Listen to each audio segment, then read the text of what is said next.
Oi, gente. Boa tarde, boa noite já, né? Hoje é dia 2 de fevereiro. A paz para todos. A gente tá aqui no jardim, meio que correndo para gravar, porque as nuvens estão chegando e as nuvens estão em todos os lugares. Esse mês é um mês de lavar e lavar forte. E acho que quem não estava percebendo está começando a perceber que as coisas estão acontecendo num ritmo brutal, grande. Em todos os lugares, em todas as famílias, em todos os continentes. O vento aqui está forte, então a gente vai gravar a palavra de hoje. Está lá no livro de 2 Samuel, capítulo 5, né? Que diz assim: Então vieram a Davi em Hebrom, representantes de todas as tribos de Israel, para lhe prometer fidelidade. Nós somos seus irmãos, sangue do seu sangue, disseram eles. Mesmo quando Saul era nosso rei, era o Senhor que liderava o povo de Israel nas suas batalhas. Além disso, o Senhor disse: Você será o pastor e guia do povo de Israel. Então, todos os líderes de Israel foram se encontrar com Davi em Hebrom. Ali se fez uma aliança com eles perante o Senhor, e eles ungiram Davi, rei de Israel. Davi tinha 30 anos de idade quando começou a reinar, e reinou durante 40 anos. Em Hebrom, reinou sobre Judá 7 anos e meio. Depois reinou 33 anos em Jerusalém como rei sobre todo Israel e Judá. O rei Davi partiu depois com as suas tropas para Jerusalém, a fim de combater os jebuseus que moravam lá. Você nunca entrará aqui, disseram os jebuseus. Até os cegos e os aleijados são capazes de expulsar você daqui. Eles tinham certeza de que estavam em segurança ali em Jerusalém. Porém, Davi e os seus soldados os derrotaram e tomaram a fortaleza de Sião, que depois se chamou Cidade de Davi. Vai brincar com o Filho de Deus, vai? Quando aquele recado por parte dos jebuseus chegou a Davi, ele disse aos seus soldados: Entrem na cidade pelo canal de água e destruam aqueles cegos e aleijados, inimigos de Davi. Essa é a origem do ditado: os cegos e os aleijados não podem entrar no palácio. Então Davi fez a fortaleza de Sião a sua morada e chamou-a de Cidade de Davi, começando por Milo, né? Davi foi construindo defesas até o palácio. Ele foi se tornando cada vez mais forte porque o Senhor, o Deus dos exércitos, estava com ele. Hirão, rei de Tiro, mandou mensageiros com madeira de cedro, carpinteiros e pedreiros a fim de construírem um palácio para Davi. Então Davi compreendeu que o Senhor o havia feito rei sobre Israel e que havia enchido de bênçãos o seu reinado, por amor a Israel, o seu povo escolhido.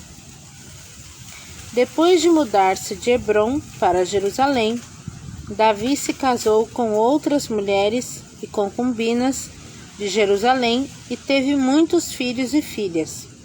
Estes são os nomes dos filhos que nasceram em Jerusalém: Samua, Sobabe, Natã, Salomão, Ibar, Elisua, Nefeg, Jafia, Elisama, Eliada e Elifelete.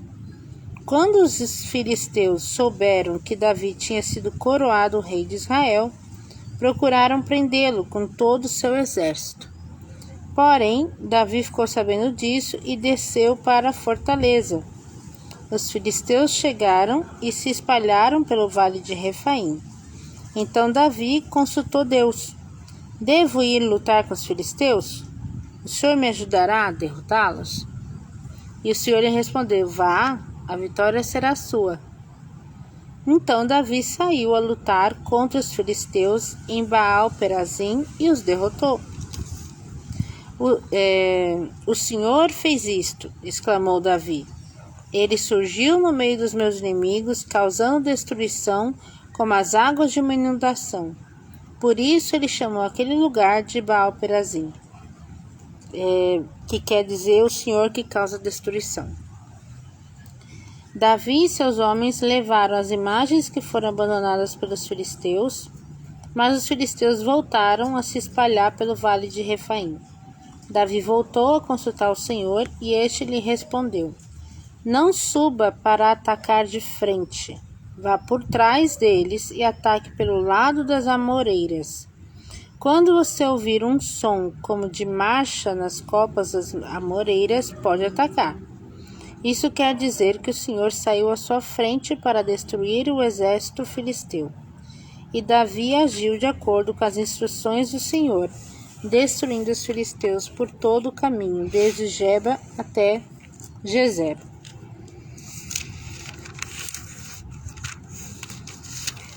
Então, nessa passagem, a gente pode ver que, independente da quantidade e do tamanho do inimigo, ele não é nada se ele não tiver com Deus. E ao contrário, é verdadeiro. Davi era um homem pequeno que foi coroado rei depois de tantas vitórias que ele teve partindo de Golias no meio da guerra, né? Mas antes disso ele foi treinado pastoreando as ovelhas no deserto, lutando com bichos, com animais fortes, ferozes, como leões e ursos, né? E treinando com a atiradeira dele, a mira que ele tinha para acertar a primeira e única pedra no meio da testa de Golias, né? Para desnortear e derrubar aquele guerreiro gigante e depois matá-lo em nome de Deus, pois eles e o exército dele blasfemavam contra o povo de Deus. E Deus, ele é muito detalhista. Quando ele tem que orientar os filhos dele para uma batalha, ele orienta nos mínimos detalhes. Ele prepara, ele conta o que está acontecendo, ele vai ele vai na frente. Ele vai preparando o caminho. Né? O que não isenta a gente de ter que ir lá e batalhar.